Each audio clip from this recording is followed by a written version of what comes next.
Obat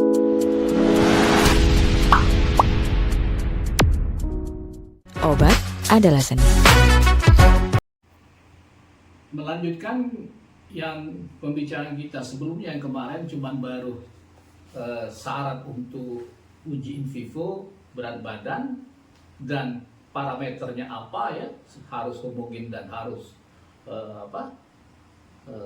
terdistribusi normal atau tidak. Nah, kelanjutannya adalah untuk analisa hasil gitu ya. Nah, ini sudah dibagi dua hal ya. Ini setelah diinduksi gitu ya.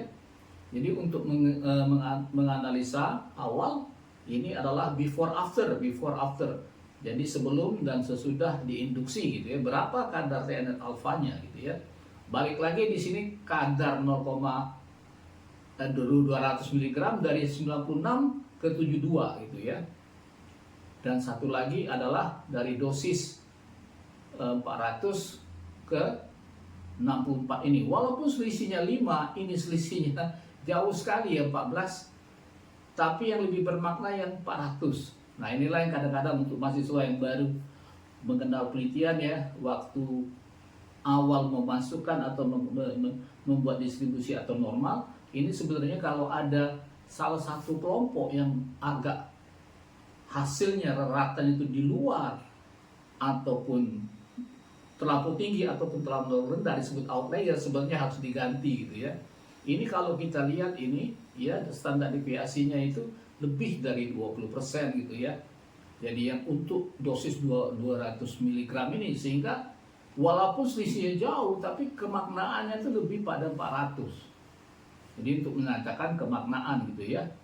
Yang ini 73 ke 65 ini selisihnya cuma 8 gitu ya, kalau kita lihat ratanya gitu ya. Tapi mereka cukup bagus ya, 73 ke sini nggak sampai 10%. Standar deviasinya ini juga, apalagi yang dosis 400 ya. Nah, jadi terdapat perbedaan signifikan antara nilai pre dan post test pada kelompok perlakuan pertama, dosis 200, 400 dan 800 ya. Walaupun kontrol positifnya juga cukup jauh ya, perbedaannya dari 87 ke 70, jadi ada selisih 17 gitu ya. Nah, ini diskusinya ya. Yang penelitian sekarang pakai daun kersen, Kalukul 2019, Cha 2020 dan Nair gitu ya. Itu untuk diskusinya gitu, menjelaskan dampak flavonoid dalam mengurangi sitokin proinflamasi sebagai antiinflamasi. Kalau ini merupakan tanaman herbal berpotensi sebagai obat dengan flavonoid ya. Jadi sama-sama, yang ini flavonoid, yang itu juga flavonoid untuk cool ya. Nah, membuktikan kalau ZA itu membuktikan kadar TNF alfa meningkat pada tikus artritis akut dan meningkatkan akurasi diagnosis GOAT gitu ya. Kalau Nair menunjukkan peran flavonoid secara signifikan menghambat produksi TNF alfa. Itu kira-kira untuk diskusinya. Yang paling bagus lagi kalau di bawah ditambahkan, di bawah slide ini diskusinya sama-sama pakai flavonoid, apakah daunnya juga sama, daun kersen gitu ya. Yang ini juga begitu ya, apakah sama yang dipakai untuk herbalnya gitu ya, atau yang lain pakai produk hewani gitu.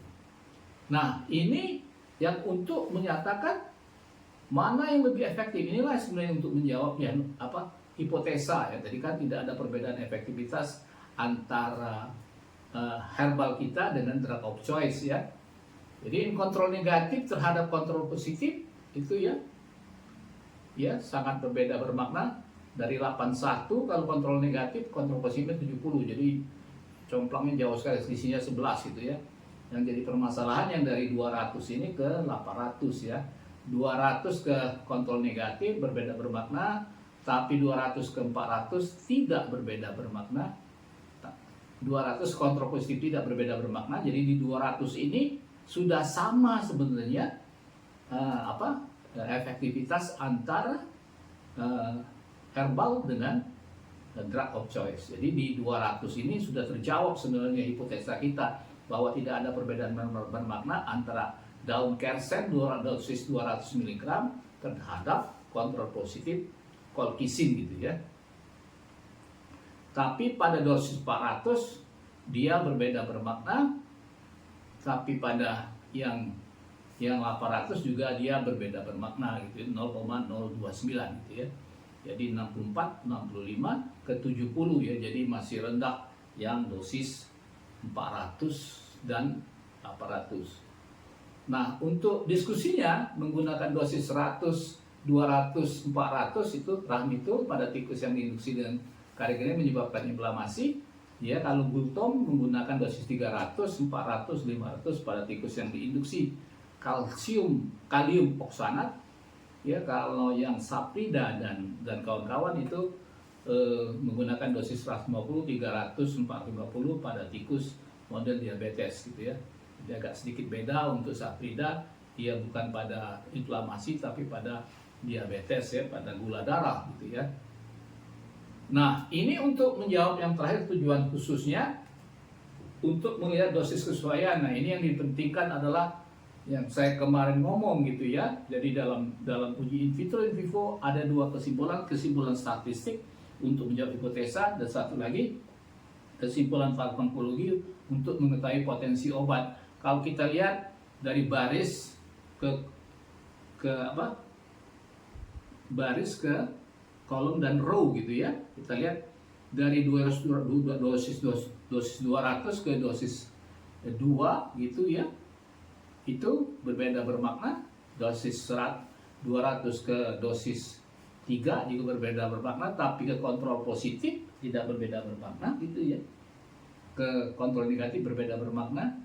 Dosis 400 ke dosis 200 berbeda bermakna sesuai dengan ini ya. Ya, ke dosis 3 antara 400 ke 800 tidak berbeda bermakna, satu juga ke kontrol positif gitu ya. Terus begitu cara membacanya. Nah, di bawah tabel ini sebelumnya ya. Di bawah tabel itu sesungguhnya saya kemarin lupa juga di RCT pada manusia kita harus cantumkan alat analisa yang dipakai kayak gini ya. PRT test dalam arti ini adalah semuanya normal dan homogen gitu ya. Ya, kalau dia, nah ini kayak ini uji dependency test dalam arti semuanya normal dan homogen. Begitu juga yang ini ya, Bonferroni, kalau tidak terdistribusi dia pakai Gibbs-Howell. Jadi nanti kita buat kesimpulan di sini, kita buat kesimpulan adalah bersifat flat dose response curve dibanding kontrol positif gitu ya. Jadi yang berbeda tidak bermakna itu dimulai dari 200 ya. Tapi naik ke atas juga tidak berbeda bermakna gitu ya, mestinya tambah berbeda bermakna gitu ya, kalau dia bersifat steep dose response curve. Itu dulu ya, terima kasih telah menonton, silakan subscribe, like, and share. Ciao.